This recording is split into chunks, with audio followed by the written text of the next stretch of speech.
Well, good afternoon, everyone. I'm delighted to be with you this afternoon. I want to thank the panel. Nicole, thank you for your wonderful leadership of the Greater Washington Hispanic Chamber of Commerce. Give her a big round of applause. I am just very grateful to be standing before you and to see you all in person.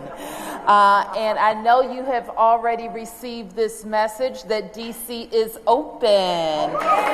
And DC is open because of your efforts, because of DC and residents and business owners who have made just tremendous sacrifices over the last 18 months and done everything that we've asked you to do to keep our city safe and allow us to get open.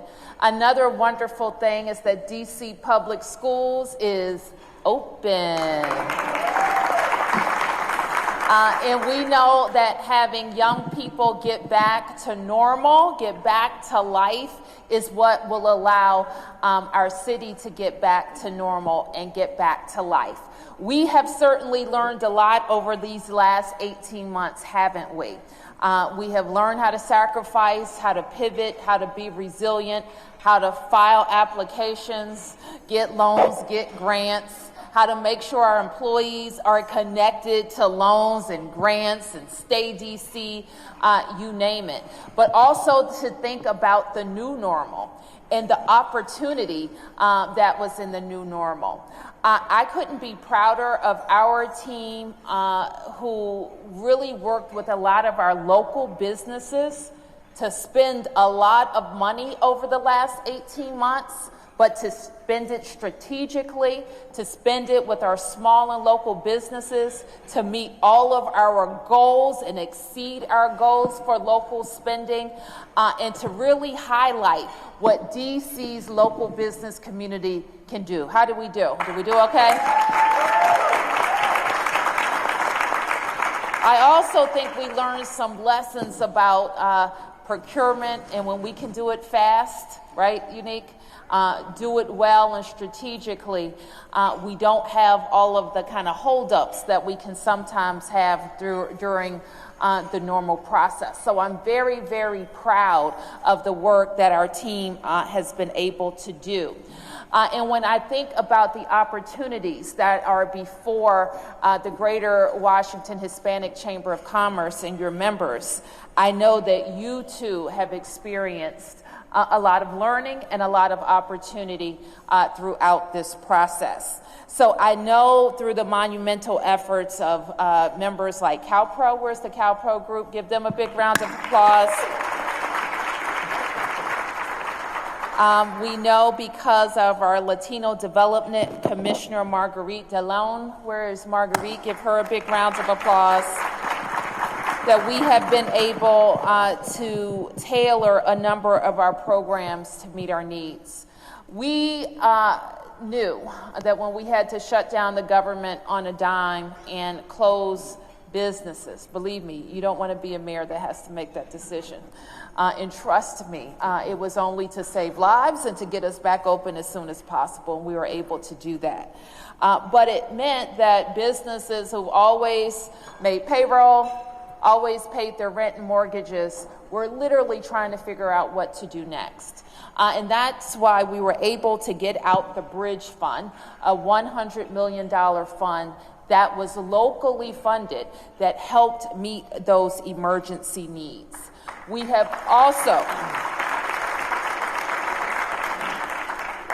doing everything that we can do to support a number of your employees.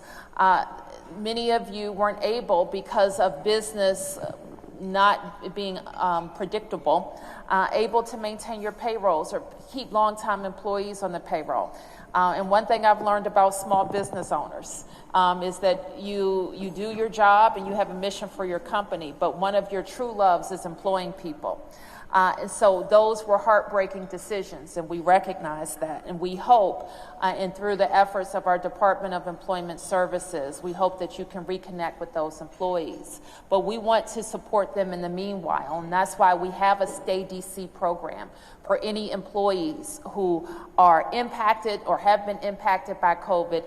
We can assist them with back rent and utility payments. So that's also a very good thing. The other thing that I've learned is people have spent 18 months thinking about their lives. That's a good thing. And as business owners, and me as an employer, I also see that as an opportunity to recruit fantastic talent.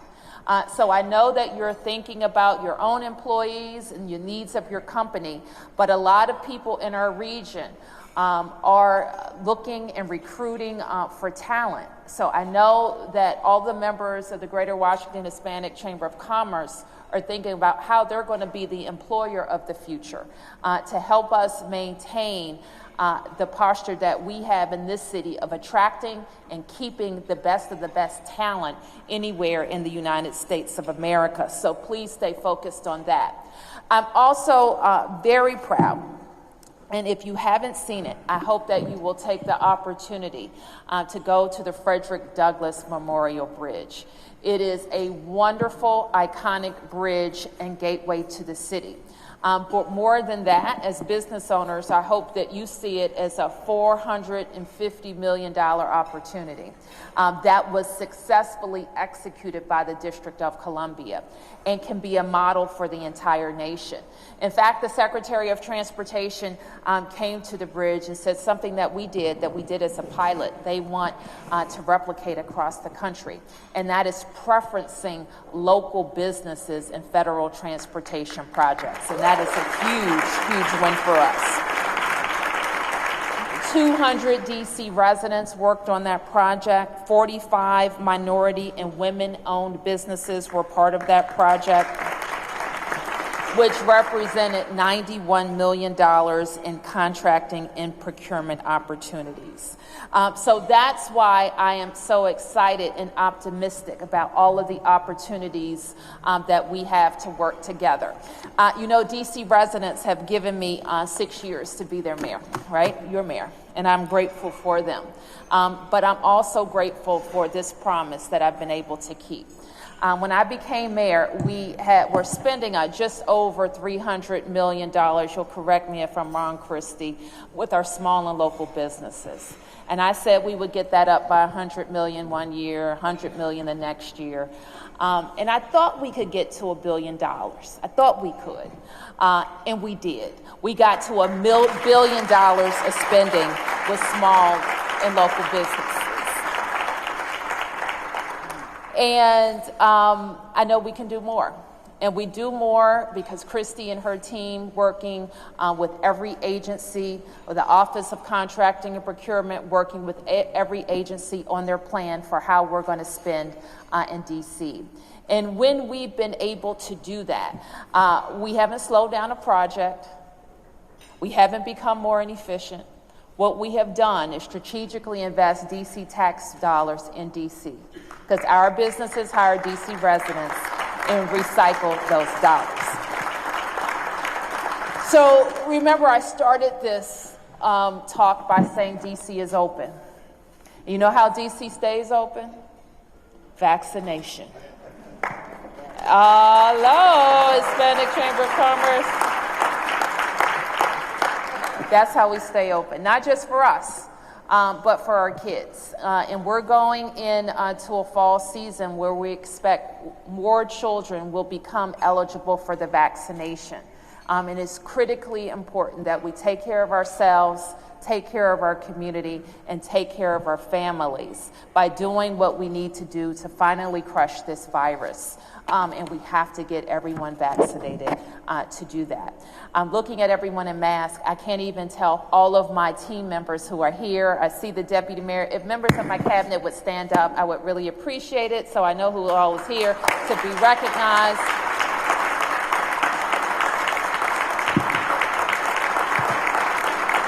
Thank you for all that you're doing. And thank you for all of the businesses and residents for sticking with us. We appreciate you, and happy Hispanic Heritage Month in Washington, D.C.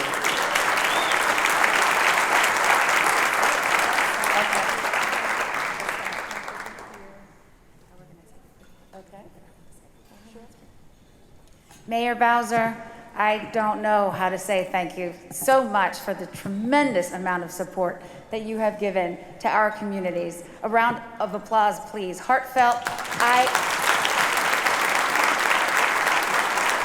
You and your administration have been by our side from the beginning, always have been part of the chamber, but especially during the time when we needed you most. Thank you so much, sincerely. And for that.